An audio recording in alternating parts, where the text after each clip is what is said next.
So onto the cooling system in my Trans Am project. I bought a flow cooler, high flow water pump to be the heart of my cooling system. And I placed an order for a DeWitt's direct fit radiator through Summit. These radiators have a pretty good reputation with the classic Corvette guys. My radiator design is a 1-inch tube, 2-row design that should outperform a factory 4-core copper and brass radiator. I removed the petcock and installed an anode. Any electrolysis in the cooling system should attack the anode and leave the rest of the components be.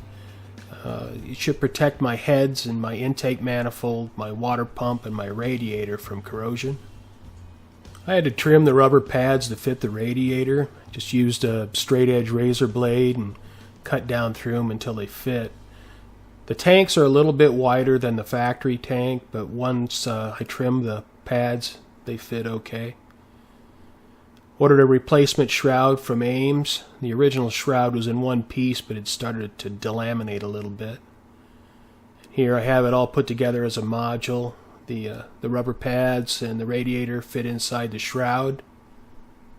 And I dropped it down into the core support and everything fit perfectly. Just put the 6 bolts in and everything snugged up real nice. And you can see how nicely the radiator fits in the shroud. I was pretty happy about that.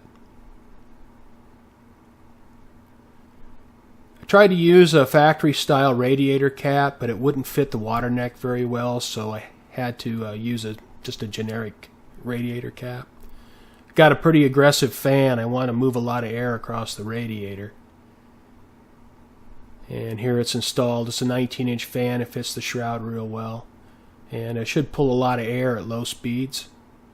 And you see the fan depth is just about perfect. It's about halfway in the shroud.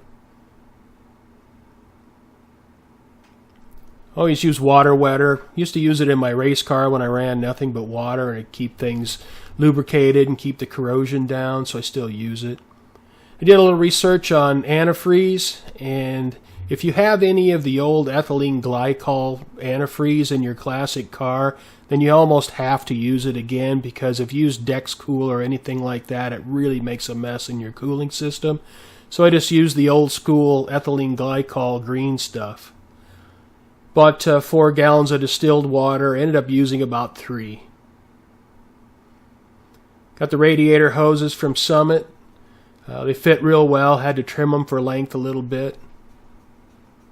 And I used the factory style hose clamps. I like the appearance of those better than the newer style worm clamps. Bought a new Radiator Overflow reservoir. The original one had yellowed pretty badly and I just couldn't get it cleaned up. There I have the 16-pound generic cap on. I still need to get some tubing hooked up to the reservoir. Just put a couple rubber plugs over the inlet and outlet of the heater core. Don't want to run the hoses for the heater. I don't need a heater or defroster, so I want to keep the engine compartment clean. Now the cooling system is full of water, and I think we're just about ready to fire it up.